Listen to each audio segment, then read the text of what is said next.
as I said, is the best time in my life. We were not, thank you.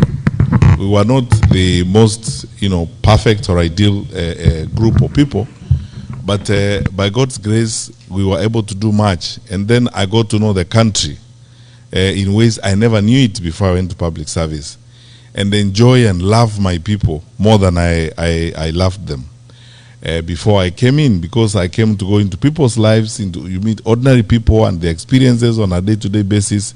Some of them are heart-wrenching, others are, inspiring, but it's all in a day's work, and it's a very exciting opportunity to serve. And for those of you who were with us last night, I spent a lot of time telling you about some of those experiences and how great they are and so on. So, since independence, nearly 63 years now, we've had self-rule, we've had 3 administrations, actually 4. This is the 5th administration. And in addition to, peaceful transfer of power, we have been relatively stable, except for when we have had challenges such as we did in 2007, and when we have had, security challenges of one kind or the other. We are the anchor state in East Africa, and on the Horn of Africa, that's how we are perceived. We are the most influential and probably consequential environment within the Horn of Africa. Believe me when I say this to you, because of my exposure and travel, we are some of the hardest working people on the continent. And, we have one of the most educated populations. The reason why people choose us for investment and so on is the leverage we have is the human resource capacity that we have in our country.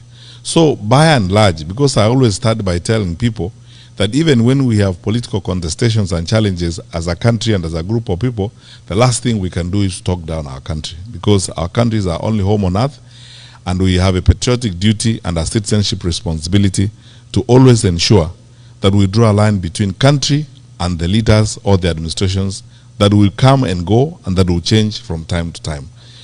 Our country, by and large, is okay. The fundamentals of our country, right from independence, are such that we could do even much better than we are doing right now, which I'm going to come to shortly.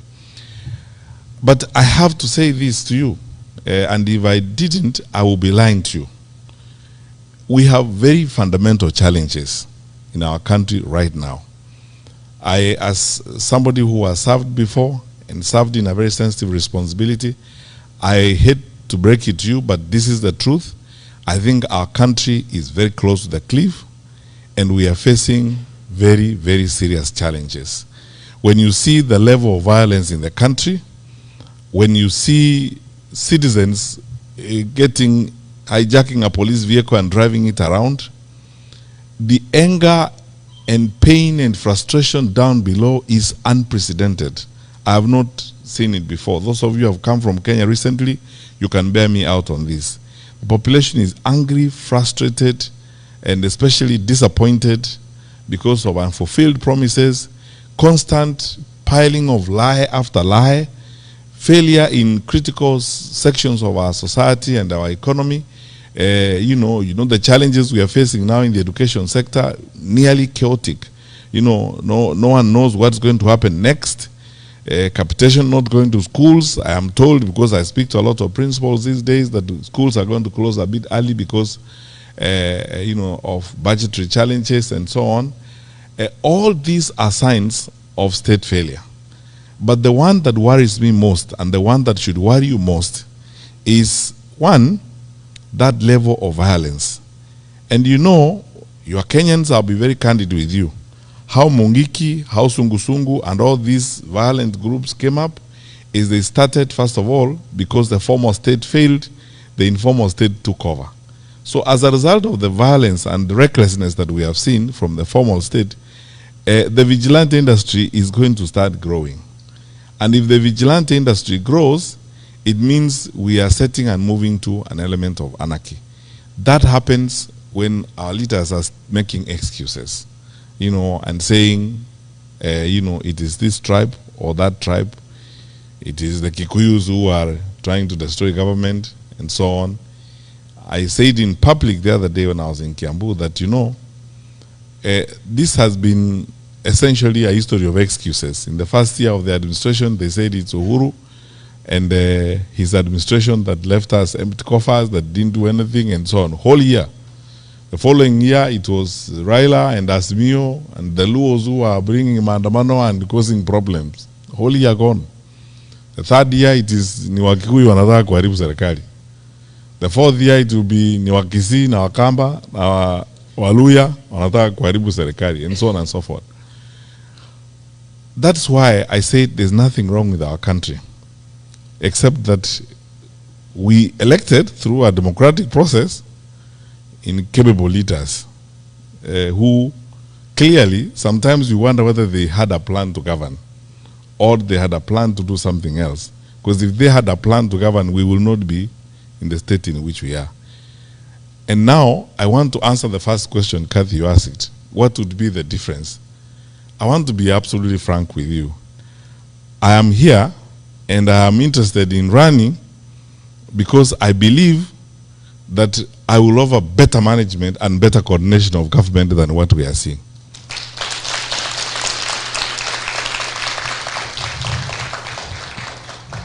And why? I said the other day in a TV interview that after 10 years of service as a minister and the last 4 of them spent as coordinator of government activities, I understand government almost like the back of my hand. That, you know, what actually needs to be done, Kenyans are not looking for a government to cook 1 million chapatis for them. They are not looking for, Kenyans are not looking for a government to make the bed for them or raise the children for them. Or, you know, the Kenyans are looking for a government that will do one thing. Just wake up in the morning, go put your ass on the chair and work. That's all. Do your work. And don't make excuses. You know, when you're supposed to do the work, don't make excuses and say it's so and so, it's so and so. My commitment, and I've been telling fellow Kenyans that since I put my name on the ticket and I put my hand on this, I'm saying this, hold me to account. I will not make excuses. I will not shirk. I will not hide. I will not fudge. I will not bend from responsibility. I will face responsibility head on and do the right thing. And there's no problem, because you see in Kenya, you have a fantastic institution called the public service. The public service in Kenya has been the basis on which, as a country, we have stood. People go into the public service, they do a fantastic job. Many of them are very professional and very committed people who need, and that's my second point, Kathy, who need trust, leadership that they can trust. Because the trust deficit in the administration is uncoverable. The distance between what they say and the truth is uncoverable. That people need trustworthy leaders, people they can trust. That if they tell you this is going to happen, it is going to happen. That's why I don't want to spend so much time criticizing others. I would like to spend more time saying, in my view, we would like to have a trustworthy government. A government you can believe. A credible government. Whether it's foreign policy. You know, our country, Kenya, over the years has been known for 3 things: stability, reliability, and credibility. That, you know, what we tell you is credible as a government. The reason why we are an anchor state in the Horn of Africa and in East Africa is because our neighbors trust us. Over the years, they have trusted us. The largest UN office in the south is in Nairobi. We have very credible relations with the United Nations High Commissioner for Refugees. How on earth can we be the ones arresting opposition leaders and returning them at night to their countries? These things are hurtful to our image as a country. They affect our citizens, especially those of you who live outside the country. If today you were a consultant, a Kenyan consultant in Khartoum, working for a UN agency, how would you be comfortable when that government probably thinks you are a citizen of a hostile country? And it is unnecessary, the things we need to do. So, Kathy, I think the difference would be, I am interested in, and I believe there are many people in Kenya who are looking forward to honest and trustworthy leaders, people they can believe and people they can trust. All of you wonderful people grew up in an environment where you know viongozi wa kitaifa, wakubwa wa serikali, wakizungumza mahali pale waseme, kuanzia mwaka ujao, mpango wa elimu utakuwa namna hii. Kila mtu anaamini hakika hivyo ndivyo itakuwa. Lakini tuseme ukweli, leo watu wakisimama pale, ahadi tumepata ahadi kama maelfu sijui 15 na hakuna hata moja, nothing. In 2022, just before the elections, I was invited to a meeting by Archbishop Ole Sabit and the Anglican bishops. And I spoke to them, this video clip that has been doing rounds all over. The bishops asked me questions about, you know, the budget, saying 5 billion, 2 billion to see border, I don't know which billion is to who. They asked me, I said, these are lies. You're just being lied to. I said that 3 years ago. And Kenyans, it has come to pass. And I said, the Chief Justice invited us to a meeting in Naivasha of the National Council for Administration of Justice. Everybody was in the room, including judges of the Supreme Court and the DPP, the entire justice sector was there. Then I was asked, including the late Chebukati who attended the meeting, I was asked this question about money and campaign finance. And I said, you know, this wash business we are seeing here, some of these people doing well on the campaign trail are people who are on the Interpol list for wash and money laundering. If we are not careful as a country, we are going to launder into elective offices up to 40% of these characters. And we will pay a price for it. Today, my colleagues, those of you who are in the finance sector, you know we have been listed. 3 weeks ago, the EU also listed us as an insecure financial transaction environment. It has never happened since independence. And the reason why I was very surprised about that EU one is that we are the only country in East Africa on that list. I want to be diplomatically sensitive. Sitaki kuongea mambo mengine niseme, unajua hata Burundi haiko huko. Ta Somalia haiko huko. Sisi tu ndio tuko huko kwa East Africa. Sisi ndio tumeandikwa hapo. Tunafanya ujeuri wa fedha pia tunafanya. So these are the issues. This is the reason why I would like to run for president, because I believe our country deserves and should get better. Our country deserves and should get better leadership, in my view. And you're not going to bring it from Mars or from Jupiter. The people are there. They are willing and ready to serve their country. What they need are leaders who will go and work. I have not arrived from heaven myself, and you know, I am not one of those who carry around a big Bible ambayo inaweza kukuangusha. I go to churches there every day, singing songs, hymns, trying to pretend that I am holy. I am a sinner like you. It's just that I am a realistic sinner who say,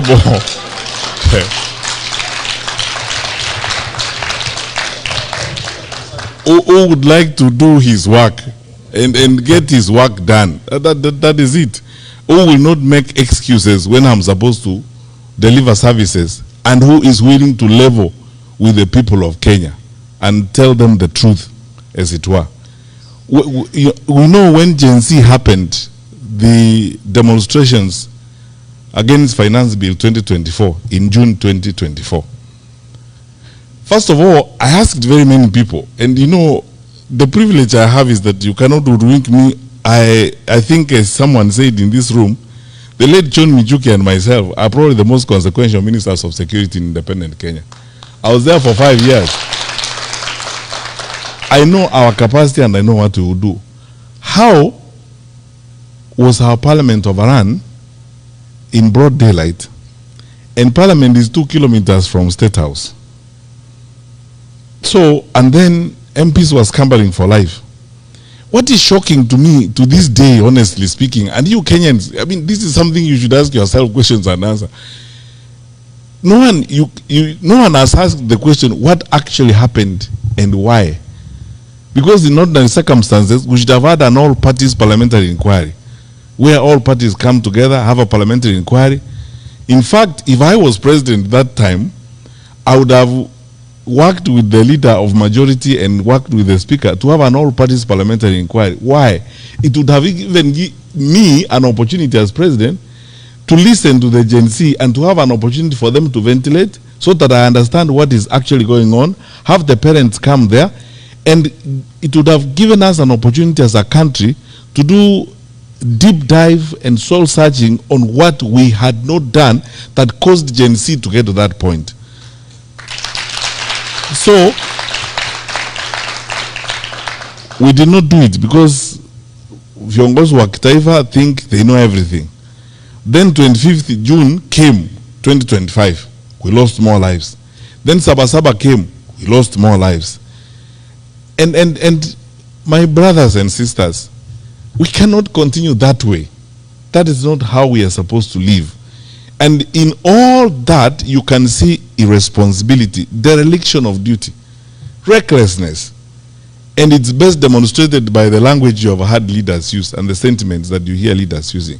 I was shocked in this day and age, 63 years after independence. There's somebody who talks about tribes.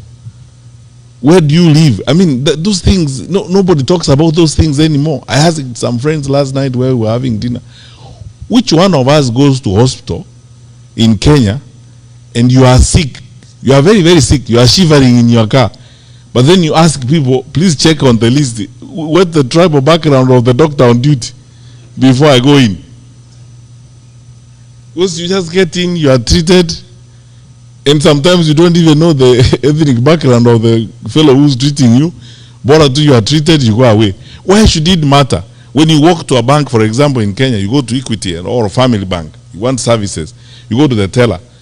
Do you first of all ask, by the way, where do you come from? Before you ask your money. It's transactional. You just fill out your papers or you discuss your loan and you go away. It doesn't matter anywhere else. Why should it matter when it comes to making decisions on the leadership of the country? It's because some of us tuko na shida fulani sijui ni ya kurogwa ya huko nyuma, which we should never ever as a country accept. And that's why the young people in this audience who are listening to me, Gen Z is an opportunity to step into the third wave or the third generation of leadership in Kenya, modern Kenya. This is what is going to give us this thinking and this approach is what gives us a modern country. A country where the content of your character matters more than your surname. You know, the values you hold, the delivery of services is more important than your surname. Because all those primitive things where your surname is supposed to lead you somewhere, so that if your name is Omolo, then I make a decision whether or not you should pass through this gate. That time is gone. And Kenyans, let us not only resist, let us reject that kind of attitude. So I'll speak about this until the cows come home, but this is my vision. That one, we can put up, and I can promise we can put up a credible government that can be trusted, that will ensure the stability of the country, that is reliable. We will not do some of those things that will hurt the image of our country. When I have another time, I will tell you about some of these challenges that we had, even when I was Minister for Security, when some of our neighbors were trying those kinds of things, and we told them, we will not solve your problems. Your problems will be solved there. Don't drag us into your quarrels. Everyone is free to come to Kenya and have fun, as long as they don't break our laws. If you break our laws, that's a different story. But if you're just coming to do business in Nairobi, have a girlfriend in Nairobi, do whatever, you are free. Do business here, put up a whatever, that's fine. That's what our country is supposed to be. Because we want to be honorable and respectable members of the international community. And we are signatories to all those conventions, including the protection of human rights and stuff like that. That's what I hope we would do as a government. We would sit down and reorganize the education sector that is chaotic. Imagine, how can you not be frustrated If you are a young university student, you don't know when you're going to get help to start with. You don't know when the semester is beginning or ending. You do not know whether you're going to do exams or not. Statements fly left, right, and center from the ministry on your fate. You don't know which one to believe. The one that came out today, the one that was made by the minister, or the one that was made by the president. You don't know. Chaotic. How are you supposed to live your life? Yet, you know, in a sector like that, you're supposed to have a sense of predictability to move forward. I will advance this argument, especially when we come to the campaign proper. We waived examination fees when we were in government, because I can tell you as a Minister for Education, when we looked at the budget lines and the allocations to the Examination Council and what we have in the budget in the ministry, there was no point really of levying examination fees, especially when you know it is actually going to be a wastage issue, it's going to be an inclusion issue, it's going to be a completion issue. For the educators in the room, like Dr. Weche, you know what that means is that there are people who are not going to do exams because they can't afford 5,700. And if they stop there, that is wastage. All the resources we are putting to educate them is wasted. And these people's lives is messed up. It means it is going to exclude some people. That's why it's an inclusion issue. Only those who are well-to-do will be able to do that. It means it's also a completion issue, because you see, you're going to start having dropouts as a result of this kind of bottlenecks. These are barriers to educational completion, as it were, and the educators in the room will understand what I mean. That is a way that affects the human resources we have for our country. I don't know whether I can be crazy enough to do those kinds of things in society. We would like to run a government that will pay attention to that, because that is, for us in Kenya, education is our gold mine, because that is how we train, and that is the foremost resource we have, and that is the leverage we have for growth and development. Go anywhere in this world, you will find Kenyans there, educated Kenyans working in all these international organizations. Sylvia, my colleague, is here. From next week, I'll call her my former colleague when my notice for the bank expires, from the World Bank. And they will tell you, there we have several economists. We are actually one of the few African countries, I can say that authoritatively, that have contributed significantly to the capacities that you have even at the bank here. It's because of our education. That is one thing we cannot miss. We need to address it, and we'll sort it out. We will secure the country and ensure that, you know, it is yani ni aibu ya ajabu. The people are walking around in the capital city of our country, in the capital, not only in the capital city of our country, carrying rungus and the sticks and kicking doors, businesses, and so on. There are banana republics that are better than that.